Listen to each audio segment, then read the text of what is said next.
इस गुफ्तगू के दौरान कुछ टेलीफोन कॉल्स आई।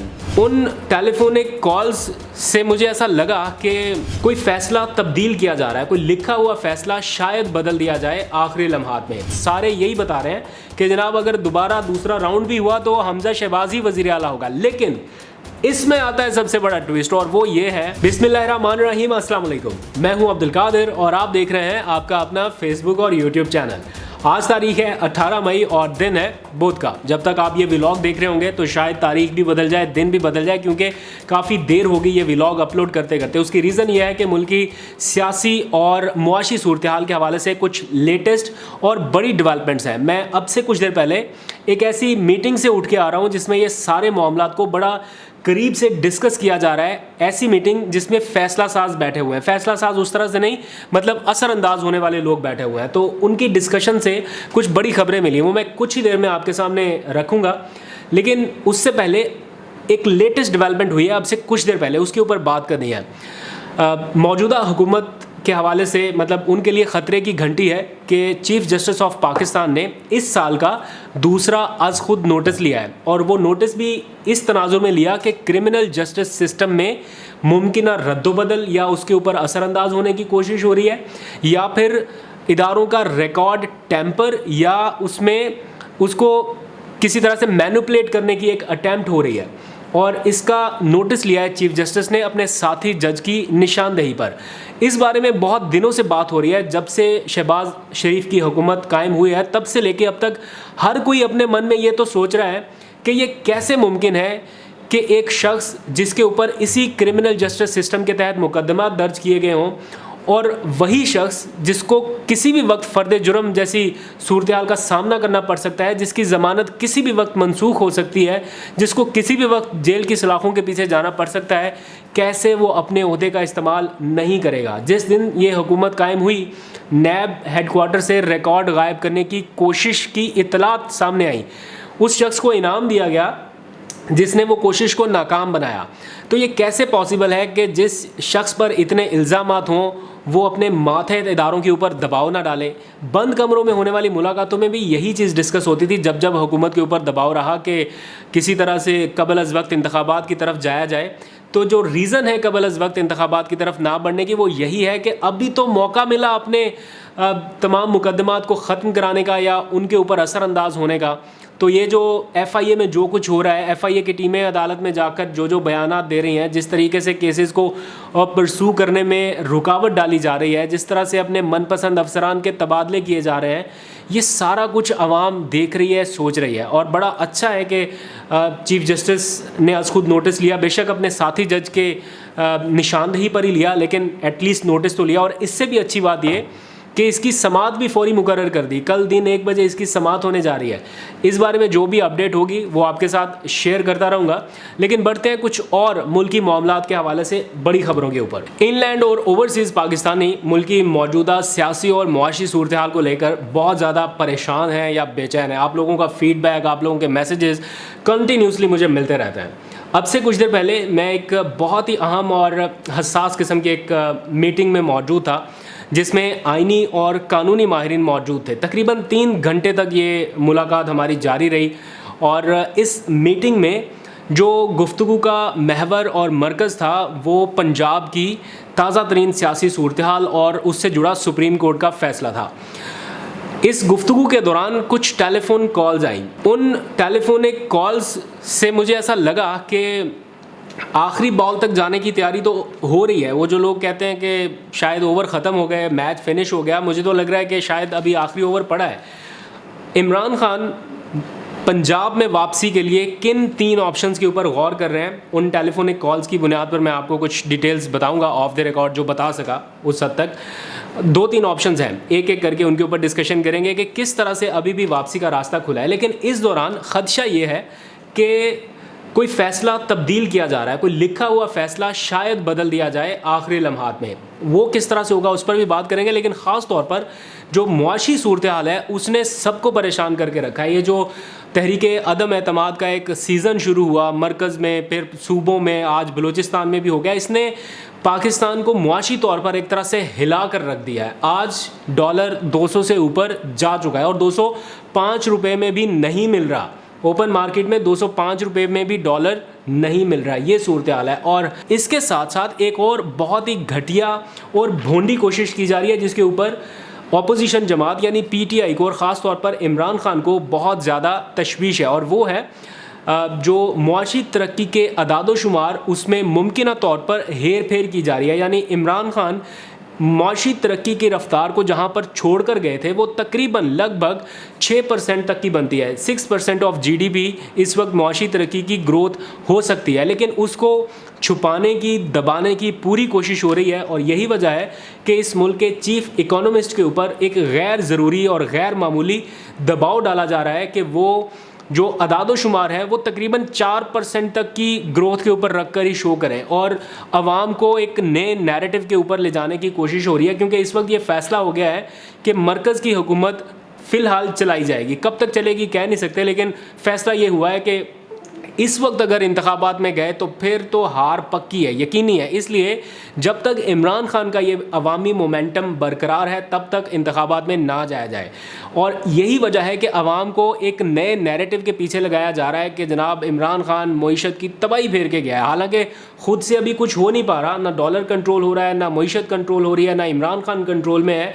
तो उसको काउंटर करने के लिए मीडिया के ऊपर अब बड़ी तादाद में पैसा चलाया जा रहा है। अखबारात में इश्तिहार दिए जा रहे हैं, मीडिया के ऊपर आपने इश्तिहार देख लिया होगा। ये अखबार इस वक्त मेरे पास मौजूद है, मैं आपको दिखा देता हूँ। इस तरह के इश्तिहारात आपको नज़र आ रहे होंगे जिसमें बताया जा रहा है कि मुआशी तबाही कहाँ तक पहुँच चुकी है और मुल्की ख़जाना खाली है। ये बताने के लिए कि मुल्की ख़जाना खाली है, इसी ख़जाने से कितने करोड़ों रुपए लुटाए जा रहे हैं या मीडिया को बांटे जा रहे हैं।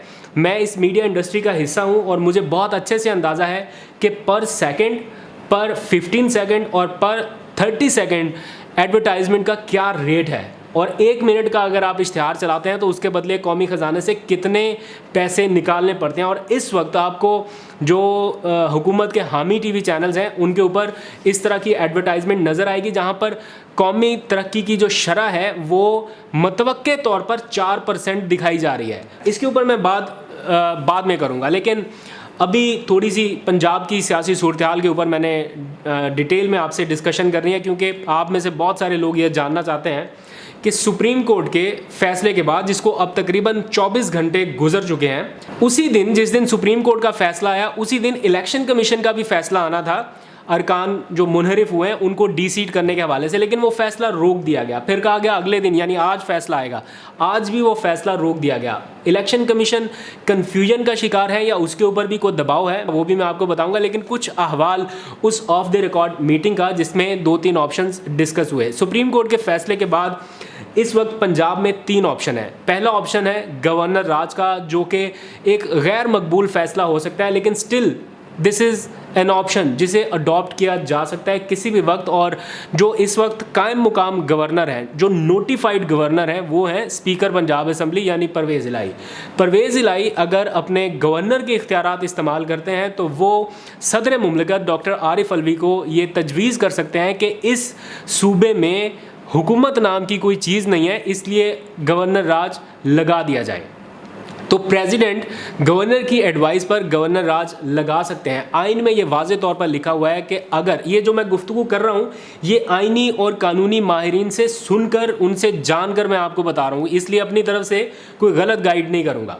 और एक बहुत बड़ी चाल जो कुछ लोगों के वहमो गुमान में भी नहीं है, वहमो गुमान में तो होगी लेकिन उसको उस तरह से बताया दिखाया नहीं जा रहा है। ऐसा बताया जा रहा है कि पंजाब में अभी भी नंबर गेम में PMLN आगे है, लेकिन नहीं, पीछे है। किस तरह से, कुछ ही देर में मैं आपको वो भी बताऊंगा। तो सदर के पास ये इख्तियार है कि वो गवर्नर राज लगा दे, लेकिन बहरहाल ये एक गैर मकबूल फैसला होगा जिसकी तरफ PTI फिलहाल नहीं जाना चाहती।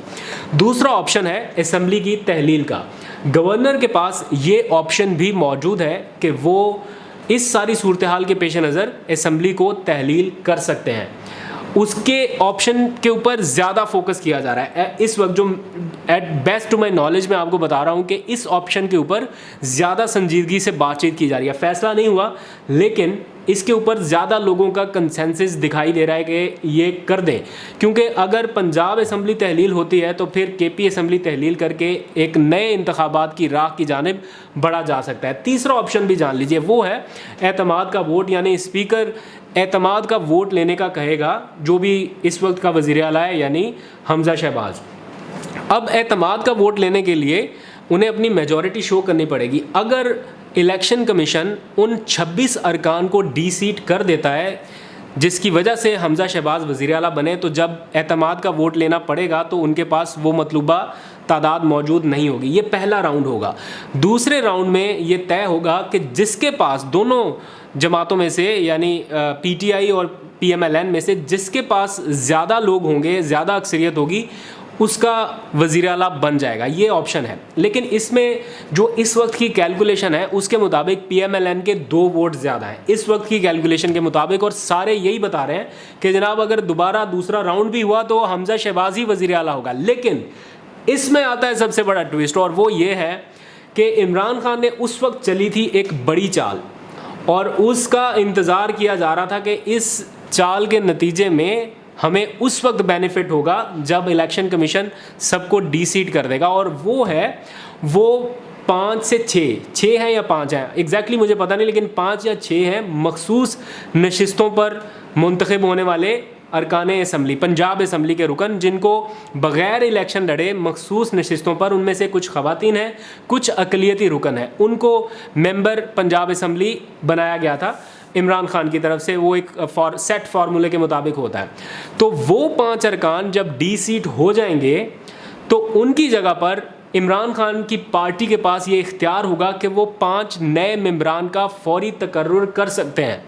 पीएमएलएन ने जल्दबाजी में उन 5 लोगों से भी वोट डलवा लिया जो मखसूस नशिस्तों पर थे। अब डी सीट हुए तो इमरान खान के पास ये मौका होगा कि उन 5 अरकान की बजाय वो अपने नए अरकान को नॉमिनेट करे। इस सूरत में पीटीआई के पास फिर से मेजॉरिटी आ जाएगी। तो ये इस वक्त की जो एक बैटल है वो बिल्कुल ऐसी लग रही है कि आखिरी बॉल तक नहीं पता कि क्या होने जा रहा है। लेकिन एट द मॉरल ग्राउंड अगर देखा जाए, हमज़ा शहबाज इज़ फिनिश्ड। उनकी हुकूमत इस वक्त वहाँ पर नहीं है, और ज़्यादा ऑप्शन इस वक्त पीटीआई के हाथ में है। पहला ऑप्शन भी पीटीआई के हाथ में है, दूसरा ऑप्शन भी पीटीआई के हाथ में है, तीसरा ऑप्शन भी पीटीआई के हाथ में है। यानी सदर भी इस वक्त पीटीआई का ही है एक तरह से। आप उन्हें बेशक कह लें कि वो पूरे पाकिस्तान के हैं, लेकिन अगर ग्राउंड रियलिटी पर देखें, सदर पीटीआई की तरफ ज़्यादा झुकाओ। फिर कायम मुकाम जो गवर्नर है परवेज़ इलाही साहब, वो भी पीटीआई के इत्तेहादी हैं। और फिर जो तीसरा ऑप्शन मैंने आपको बता दिया कि नंबर्स गेम में किस तरह पीटीआई आगे जा सकती है, तो उसमें भी पीटीआई का पलड़ा इस वक्त भारी दिखाई दे रहा है। टफ गेम हो रही है, लेकिन स्टिल ये इस वक्त वहाँ पर किया जा रहा है। इलेक्शन कमीशन ने 25 अरकान को इस वक्त डी सीट करने या ना करने का फ़ैसला करना था। जब एक फ़ैसला महफूज हो गया, अनाउंस कर दिया गया कि ये सुना दिया जाएगा, लेकिन उसे होल्ड कर लिया गया। अब तशवीश ये पाई जा रही है कि हो सकता है इलेक्शन कमीशन उन मेंबरान को डी सीट ना करे, सिर्फ इस बेसिस पर कि तहरीरी तौर पर आपने पार्टी अरकान को आगाह नहीं किया था पार्टी पॉलिसी से। इमरान खान ने ट्वीट किया, पूरे मुल्क के मीडिया में आपको ये डिस्कशन नज़र आई, हर तरफ पूरा मुल्क हिल कर रह गया। स्टिल अगर इलेक्शन कमीशन को या बाकियों को ये लगता है कि तहरीरी तौर पर ये बताना ज़रूरी था, तो फिर तो अल्लाह ही हाफ़िज़ है। वैसे मेरी नॉलेज के मुताबिक ये तहरीरी तौर पर भी आगाह किया गया था, क्योंकि अरकान को शोकाज नोटिस जारी किए गए थे। जब वो मुकामी होटल पे ये इलेक्शन वगैरह का सारा प्रोसेस हुआ, तो उस वक्त भी शोकाज नोटिस जारी किए गए कि आप पार्टी पॉलिसी से इनहराफ कर रहे हैं। तो हर एविडेंस जब मौजूद है, तो मेरा नहीं ख्याल कि इलेक्शन कमीशन को इस मामले में कोई भी अब बहाना बनाना चाहिए या कोई भी बेनिफिट ऑफ डाउट देना चाहिए मुस्लिम लीग नून को। लेकिन होने को कुछ भी हो सकता है, और यही इस वक्त की मेन तशवीश है पीटीआई की। उस सूरत में अगर इलेक्शन कमीशन की जानिब से कोई इस तरह का फ़ैसला आया, तो फिर वो वाले डिसीजंस किए जाएंगे जो मैंने आपको पहले बताया कि गैर मकबूल हो सकते हैं या पॉपुलर डिसीजन नहीं हो सकते, लेकिन एट दी एंड उन्हें करना पड़ेगा। इस वक्त जो परेशानी की बात है वो मुल्क की मुआशी सूरत हाल है, और जिस तरह से डॉलर की कीमत को बढ़ाया जा रहा है आगे, मतलब रोकने के लिए कोई उस तरह से इकदाम नहीं हो रहे, वो बड़ा तशवीशनाक है। फ़ैसला इत्तेहादियों ने मिल मिला के ये कर लिया कि जनाब अब हमने हुकूमत चलानी है। कब तक चलानी है? कोई कहता है जनाब अक्टूबर तक हम इलेक्शन करा देंगे, कोई कहता है जनाब 2-3 महीने अभी इलेक्शन कमीशन को भी चाहिए। इधर से इमरान खान की जो एक लॉन्ग मार्च की कॉल है वो भी आने वाली है, मईशत स्टेबल पहले से नहीं है। तो ओवरऑल जो भी सिनेरियो है, मेरा नहीं ख्याल कि इमरान खान इतनी आसानी से इन्हें हुकूमत करने दें कि जनाब ठीक है आप अक्टूबर तक हुकूमत कर लें, अक्टूबर में इलेक्शन करा दें। ऐसा मुझे को पॉसिबल होता नज़र आ नहीं रहा। ऑल दो के इत्तेहादी भी अंदर अंदर से सिरक रहे हैं, वो भी कह रहे हैं कि अब इलेक्शन ही करा दें, और कुछ और तरफ से भी आवाज़ें आ रही हैं कि इलेक्शन ही वाहिद हल है। तो मुस्लिम लीग नून इस वक्त बुरी तरह फंसी हुई है, क्योंकि उनको इस वक्त वाज़े नज़र आ रहा है कि एट द मोमेंट इलेक्शन में गए तो हम तो मारे गए, हमारा फिर कोई चांस नहीं है। क्योंकि इमरान खान की मकबूलियत जिस तरह से जा रही है, बुलंदियों को छू रही है, इन्होंने ये सारा तहरीक अदम एतमाद का एपिसोड करके ये सबको इस तरह ला बिठा के एक तरह से इमरान खान की इंतखाबी मुहिम ही चलाई है, अपने साथ अपनी जमात के साथ कुछ अच्छा किया नहीं है। तो ये सारा इस वक्त का सिनेरियो है। आप लोग ज़रा बताएं कि आप लोगों की क्या राय है, आप लोग कौन से ऑप्शन को बेस्ट समझते हैं, गवर्नर राज या फिर असम्बली की तहलील या फिर अदम एतमाद का वोट और दोबारा से काउंटिंग। ये सब कुछ चल रहा है, आपको अपडेट करता रहूँगा जो भी लेटेस्ट अपडेट होगी। आज तक के लिए इतना, अपना बहुत सा ख्याल रखें, खुदा हाफिज़।